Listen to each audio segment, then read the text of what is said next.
Video like जरूर कर लीजिए और ऐसे वीडियो लगातार फ्री में पाने के लिए चैनल को तुरंत सब्सक्राइब कर लीजिए और बेल आइकन को जरूर टैप कर लीजिए ताकि आगे भी सारे वीडियो आपको मिलते रहे। यूट्यूब में फॉलो करते हैं तो प्लीज ये वाला फ्री टेलीग्राम चैनल जरूर ज्वाइन कर लीजिएगा। सारे नोटिफिकेशन सारे अपडेट यहीं पे आते हैं, ध्यान रखिए।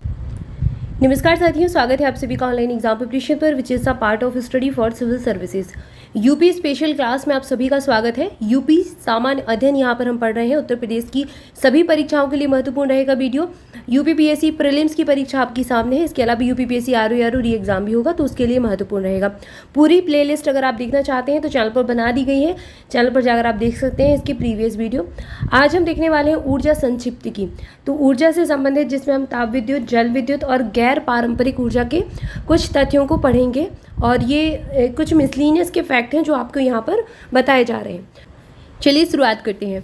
सबसे पहले तथ्य दिया गया है उत्तर प्रदेश राज्य विद्युत उत्पादन निगम लिमिटेड का गठन कंपनी अधिनियम 1956 के अंतर्गत 25 अगस्त 1980 को किया गया था। तो अगर पूछा जाए कि राज्य का विद्युत उत्पादन निगम लिमिटेड कब बना था, ये बना था 1980 में 25 अगस्त के दिन। उत्तर प्रदेश राज्य विद्युत सुधार अधिनियम में आया 1999 में। फिर उत्तर प्रदेश का स्थानांतरण योजना यहाँ पर लागू हुई सन 2000 में। इसके अंतर्गत उत्तर प्रदेश राज्य विद्युत परिषद को राज्य के 3 सरकारी उपक्रमों में विभाजित कर दिया गया। इसके अंतर्गत उत्तर प्रदेश राज्य विद्युत उत्पादन निगम लिमिटेड बना, Uttar Pradesh power corporation limited बना और Uttar Pradesh power transmission corporation limited का गठन हुआ। तो ये इसके 3 जो उपक्रम है वो बने। किसको विभाजित किया गया? उत्तर प्रदेश राज्य विद्युत परिषद को विभाजित कर दिया 3 उपक्रमों में। ये इसके 3 उपक्रम बन गए। इसके बाद राज्य के ताप विद्युत ग्रहों के संचालन के लिए उत्तर प्रदेश राज्य विद्युत उत्पादन निगम लिमिटेड को हस्तांतरित कर दिया गया। तो जो राज्य के ताप विद्युत ग्रह उनका संचालन कौन करता है? उत्तर प्रदेश राज्य विद्युत उत्पादन निगम लिमिटेड करता है।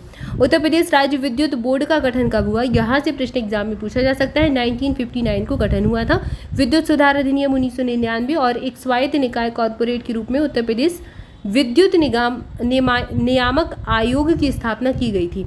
यहाँ पर बस ये तथ्य इंपॉर्टेंट है, एग्जाम में पूछा जा सकता है। 1959 याद रखिएगा। उत्तर प्रदेश में ग्रामीण क्षेत्रों में विद्युत वितरण और वसूली हेतु फ्रेंचाइजी व्यवस्था 2006 से लागू हुई। उत्तर प्रदेश में शहरी क्षेत्रों में विद्युत वितरण और वसूली हेतु फ्रेंचाइजी व्यवस्था 2010 से आगरा से शुरू की गई थी। तो ये शहरी क्षेत्रों की है, ये ग्रामीण क्षेत्रों की है। पहले ग्रामीण क्षेत्रों में, फिर बाद में शहरी क्षेत्रों में लागू हो गई। उत्तर प्रदेश में विद्युत उपभोक्ताओं की सुविधा के लिए टोल फ्री नंबर 1912 है, 1912 टोल फ्री नंबर है। ऐसे प्रश्न पूछे जा चुके हैं वनडे एग्जाम में। उत्तर प्रदेश में एकमात्र परमाणु विद्युत केंद्र नरौरा में स्थापित है। ये प्रश्न बहुत बार एग्जाम में पूछा है। एकमात्र यूपी का परमाणु विद्युत केंद्र है नरौरा, बुलंदशहर में स्थापित हुआ था 1991-92 में। इसको हम हालांकि कई बार पढ़ चुके हैं। प्रदेश के अविद्युतीकृत घरों को 2019 तक संयोजित करते हुए सभी को 24 घंटे बिजली सप्लाई देने के लिए केंद्र और राज्य के बीच में 14 अप्रैल 2017 को एक मसौदे पर हस्ताक्षर हुए थे, जिसमें 24/7 पावर फॉर ऑल ये था। 100% house hold electrification in UP, ये इसका लक्ष्य था। इस पर साइन हुए थे केंद्र और राज्य के बीच में समझौता। हरदुआगंज, अलीगढ़, पनकी, कानपुर, पारीक्षा, झांसी, अनपरा, सोनभद्र और ओबरा सोनभद्र ये राज्य के विद्युत उत्पादन निगम की तापीय विद्युत परियोजनाएं हैं।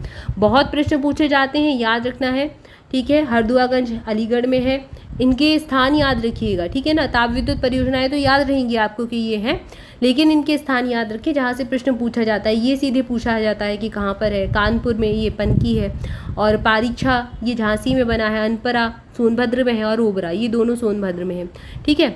उत्तर प्रदेश की कुल विद्युत उत्पादन में सर्वाधिक योगदान तापीय विद्युत का है। बहुत महत्वपूर्ण फैक्ट है। हरदुआगंज तापीय विद्युत परियोजना 1942 में उत्तर प्रदेश की सबसे पुरानी तापीय परियोजना है। इसका 1968 में रूस के सहयोग से पुनरुद्धार हुआ था। केंद्रीय कंपनी एनटीपीसी और उत्तर प्रदेश सरकार ने 1240 मेगावाट की संयुक्त तापीय परियोजना मेजा प्रयागराज में स्थापित की जा रही है। रोजा ताप विद्युत परियोजना रिलायंस ग्रुप के द्वारा 1200 मेगावाट की शाहजहांपुर में स्थापित है। ललितपुर ताप विद्युत परियोजना बजाज ग्रुप की है, 1980 ये मेगा पावर की है और ये ललितपुर में है। उत्तर प्रदेश में एनटीपीसी की उत्पादन तापीय परियोजनाएं 7 हैं। ये एनटीपीसी की बात हो रही, तो अलग अलग ग्रुप की हैं। पूछ सकते हैं कि किस ग्रुप की कौन सी है। तो आप जब सिनॉप्सिस बनाए तो करना क्या है, एक लाइन से पहले इनको लिख लें, उसके सामने फिर ये डिटेल ऐड करते जाए। 1942 में सबसे पुरानी है, किसके सहयोग से बनाया गया था, कितने मेगावाट की है, ठीक है। तो ऐसी चीज़ों को फिर वहीं पर डिटेलिंग बगल में 2-2 3-3 लाइन छोड़ के इनके नाम लिखें और फिर डिटेल ऐड कर लें। उत्तर प्रदेश में कुल 7 है। उत्तर प्रदेश में एनटीपीसी की निर्माणाधीन तापीय परियोजनाएं 3 हैं। उत्तर प्रदेश में एनटीपीसी की गैस आधारित तापीय परियोजनाएं 3 हैं। गैस आधारित के अलग से नाम पूछे गए एग्जाम में, औरैया, आंवला, दादरी, इनको याद रखें। रिहंद, ओबरा, माताटीला, शीतला, ऊपरी गंगा नहर, पूर्वी नहर, यमुना नहर, खारा, ये सब उत्तर प्रदेश की जल विद्युत परियोजनाएं हैं। राज्य की सरकार सभी 7 जल विद्युत परियोजनाओं की अधिष्ठापित क्षमता 524.90 मेगावाट है। तो कुल क्षमता अगर इनकी मिला ले तो 524.90 मेगावाट हो जाएगी। ये सभी जल आधारित, तो इनको अलग अलग से आप कैटेगराइज भी कर सकते हैं कि जल आधारित कौन सी है, ताप विद्युत कौन सी है और गैस आधारित कौन सी है। गैस आधारित से प्रश्न बन भी चुका है। उत्तर प्रदेश की सबसे बड़ी 300 मेगावाट की रिहंद जल विद्युत परियोजना रिहंद नदी पर ही है। उत्तर प्रदेश की दूसरी सबसे बड़ी ओबरा परियोजना है 99 मेगावाट की, और ये जल विद्युत परियोजना रिहंद नदी पर सोनभद्र में है, दोनों ही रिहंद पर है। माताटीला जल विद्युत परियोजना बेतवा नदी पर है, 30.6 मेगावाट की है, ललितपुर में है, और माताटीला बांध जबकि झांसी में है। शीतला जल विद्युत परियोजना मोट झांसी में है। सर्वाधिक जल विद्युत उत्पादन केंद्र ऊपरी गंगा नहर पर स्थापित है। भागीरथी और भिलंगना का संगम उत्तराखंड में स्थापित टिहरी जल विद्युत परियोजना उत्तर प्रदेश, उत्तराखंड और केंद्र सरकार की संयुक्त परियोजना है।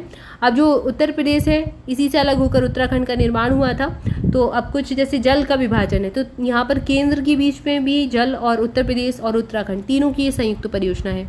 अप्रैल 1983 में उत्तर प्रदेश में वैकल्पिक ऊर्जा के विकास के लिए वैकल्पिक ऊर्जा विकास संस्थान की स्थापना हुई थी। इसे उत्तर प्रदेश सरकार के द्वारा अतिरिक्त ऊर्जा स्रोत विभाग के तहत स्वायत्त संस्था के रूप में गठित किया गया था।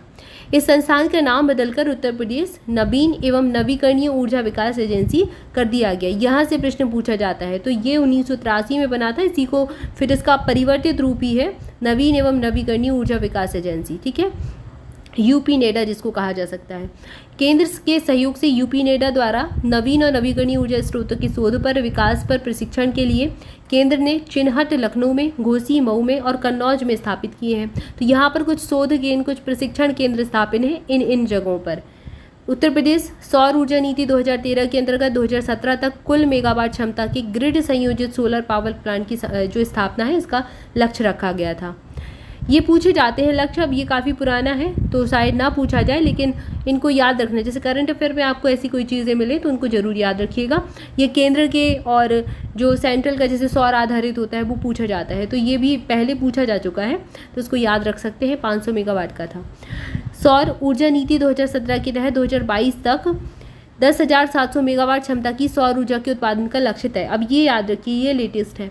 सहकारी क्षेत्र में उत्तर प्रदेश का सबसे बड़ा सौर ऊर्जा प्लांट इफ्को का है, कहाँ पर, प्रयागराज में। सौर ऊर्जा उत्पादित करने वाला उत्तर प्रदेश का पहला कलेक्ट्रेट लखनऊ कलेक्ट्रेट है, और सौर ऊर्जा से प्रकाशित उत्तर प्रदेश का पहला बस स्टैंड कैसर बाग है लखनऊ में। तो यहाँ पर अब काफ़ी सारी इनिशिएटिव इसको लेकर, सौर ऊर्जा को लेकर चल रहे हैं, और सरकार भी इसको प्रमोट करी है, कई सारी चीज़ों में सब्सिडी भी दी जाती है, ठीक है। तो यहाँ पर हमने कुछ ताप विद्युत, कुछ जल विद्युत और कुछ गैस आधारित विद्युत से संबंधित तथ्यों को देखा। ऊर्जा से संबंधित कुल मिलाकर यहाँ पर हमने फैक्ट कवर किए। तो इस वीडियो में इतना ही। इसके आगे नेक्स्ट वीडियो में हम नेक्स्ट टॉपिक पढ़ेंगे। ऊर्जा के उत्पादन की कुछ हमारी इकाइयाँ रह गई हैं, जैसे ये विद्युत ग्रह हैं, इनको हम हालांकि पहले पढ़ चुके हैं, एक बार फिर से रिवाइज कर लेंगे, अगले वीडियो में करेंगे, लेकिन उसके बाद हम एक और नया टॉपिक भी देखेंगे उसमें। तो तब तक के लिए चैनल के साथ जुड़े रहें, वीडियो को लाइक जरूर कर दें, चैनल को सब्सक्राइब भी कर लें। स्टडी फॉर सिविल सर्विसेज के पेड बैचेस से जुड़ना चाहते हैं तो डिस्क्रिप्शन में दी गई डिटेल को फॉलो कीजिए।